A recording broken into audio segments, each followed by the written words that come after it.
I'll fight this regime. So, hello guys, this is the Cameroonian High Commission, and obviously today is the last day of the registration. So I don't know what the fucking ambassador is doing, but no one is here. Look at the buildings. Look, like no one is really here. This is me. It's already 10, trying to get in. No one's there. It's been shouting.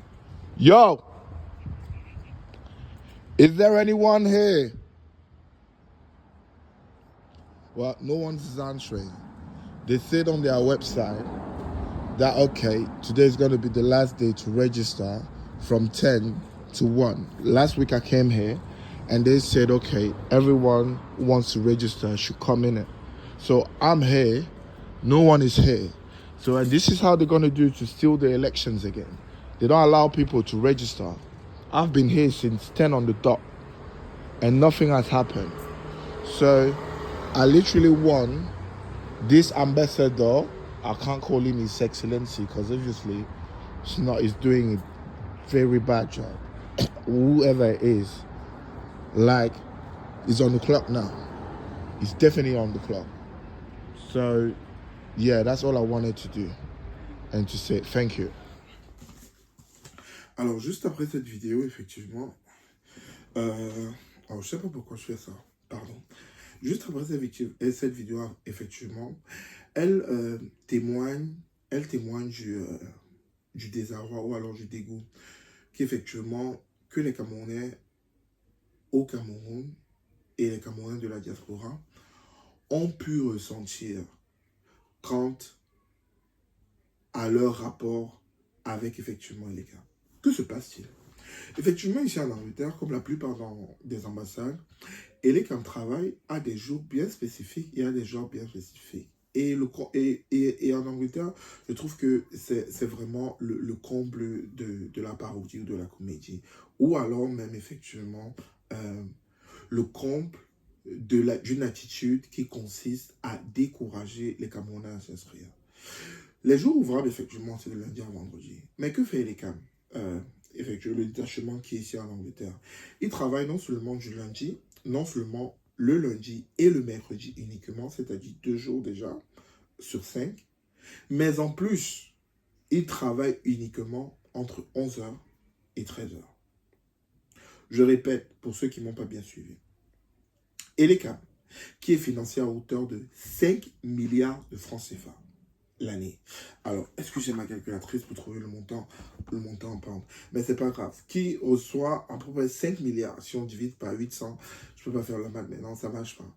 Mais effectivement, c'est beaucoup d'argent. Donc, leur détachement dans les ambassades, ne serait-ce qu'à l'ambassade à Londres, ici, à Holland Park, ils travaillent uniquement le lundi et le mercredi et entre 11h et 13h. Donc, il faut savoir que la plupart des personnes, effectivement, qui travaillent, normalement de lundi à vendredi, se retrouvent dans l'incapacité de pouvoir s'inscrire.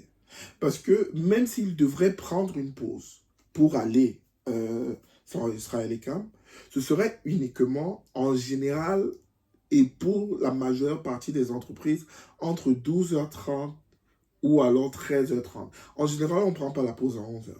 Il faudrait une permission spéciale pour aller à son manager ou alors à sa direction et plus. Donc, pour ceux, effectivement, qui travaillent dans les entreprises où le respect des règles est vraiment strict, ils sont d'office hors jeu. Parce qu'effectivement, ils ne peuvent pas revenir le week-end vu que Elecam ne travaille pas.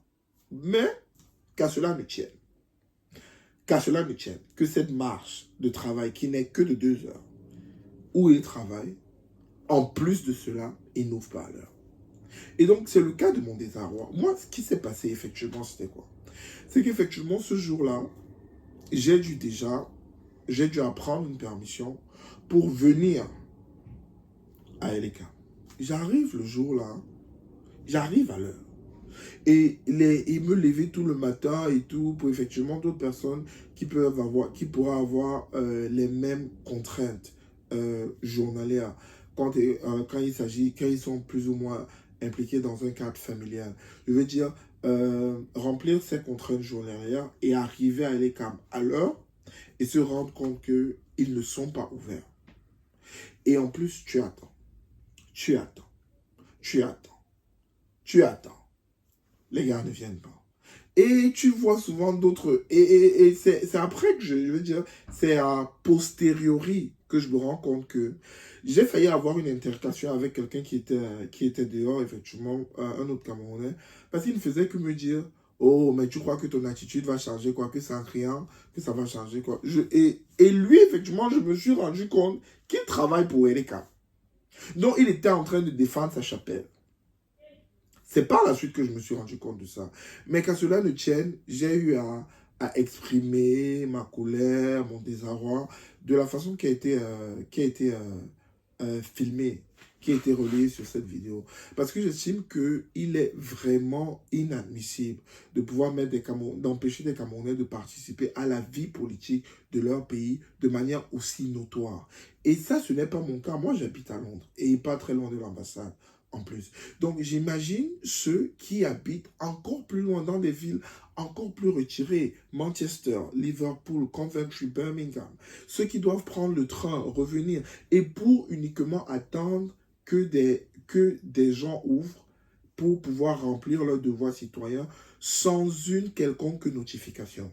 C'est-à-dire, tu te lèves le matin, tu te prépares, tu as dit d'accord, le plan, ça ne tient pas la route, mais tu vas quand même t'y coller. Tu arrives et en plus de cela, ils ne sont pas disponibles. Et un petit tintamarre, pour parler comme au Cameroun, me dit, oh, si c'est que tu fais le bruit, rien ne va changer. Je me rappelle que le jour-là, en étant fâché, je lui ai dit que viens m'arrêter, viens alors m'empêcher de faire le bruit. Comme au pays. On devait seulement faire ça. Là, c'est la police anglaise qui devait nous séparer. Et au demande que lui-même, il bavardait, il bavardait. Donc, effectivement, j'ai eu à crier le nom de l'ambassadeur, j'ai eu à secouer son nom, j'ai eu à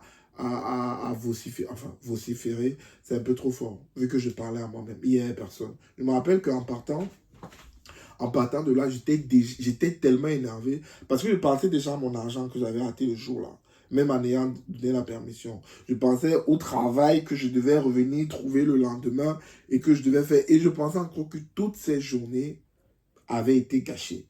Parce que malheureusement, tu prends le transport, enfin l'équivalent, c'est comme si dans une journée, pour ceux qui habitent à Yaoundé au Cameroun, c'est comme si tu quittais de chez moi là-bas à Biémachi, et puis tu prenais le car qui arrivait même, je sais pas, peut-être à Soi. Mais le problème, c'est que c'est un peu compliqué. Il y a tellement de choses, tu dois t'arrêter. La journée, bref, la journée était gâchée. Et j'étais extrêmement énervé. Donc ça, c'est ma première expérience. Et j'estime qu'effectivement, à ce moment précis, j'ai la haine, j'ai la rage. Mais je garde une lueur d'espoir. Pourquoi? Parce que, effectivement, j'ai voté en 2018. Donc je me dis, dans le pire des cas, je venais juste pour me rassurer que, ben voilà, mon nom est là, tout est bien, et que le jour J, je n'ai pas besoin de quoi que ce soit. Donc je me dis, même dans le pire des cas, si le corps... Et ça, c'était en janvier, c'était dans le mois de décembre, je crois bien, 2024. Et je crois qu'après, on a eu à proroger le corps électoral de manière à ce que les inscriptions puissent continuer. Un truc comme ça. Donc, je me suis dit, bon, dans le pire des cas, je vais trouver un moment au courant de l'année 2025 et je vais revenir. Et je vais leur faire part de mon mécontentement. Donc, voilà effectivement ce qui s'est passé sur la vidéo. Et aujourd'hui, j'interpelle encore nos autorités. Et, enfin, d'ailleurs, ce ne seront plus nos autorités d'ici peu. Donc, je leur dis simplement, arrangez-vous à l'ambassade à bien plier les papiers, à mettre tout en ordre, nettoyez un peu partout, là, mettez le parfum, rassurez-vous que le gazon est bien tondu, parce que nous, on arrive et on va bien gérer les choses. Dans tous les cas, il n'y aura pas deux issues. Soit on gère les choses, soit personne ne gère rien. Donc, voilà, effectivement, c'est mon expérience dans cette vidéo. Et donc, le deuxième point, effectivement, de ma vidéo, c'est qu'effectivement, je suis reparti à l'ambassade du Cameroun. Je suis reparti à l'ambassade du Cameroun, il y a de cela quelques jours. Et effectivement, j'ai eu à me, comment dire, à vérifier que mes détails étaient bien installés, que j'étais bien et tout. Mais ça ne s'est pas passé aussi facilement que prévu. Absolument pas. Et c'est pour cela que je vous parlerai de ces détails dans la seconde partie de ma vidéo. J'essaie de faire simplement plus court et pour essayer de vous garder tout en haleine. Mais avant de partir, il a fallu avoir ce précieux sésame, c'est-à-dire la carte consulaire au Cameroun. C'est toute une histoire. C'est toute une autre histoire, tout un autre bagage que je partagerai avec vous dans la seconde vidéo.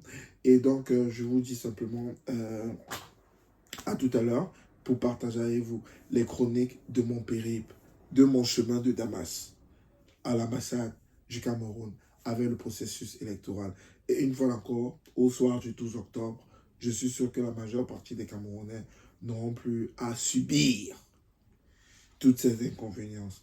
On aura ensemble le Cameroun que l'on mérite. Je vous dis à tout à l'heure. Stay tuned. See you in a bit.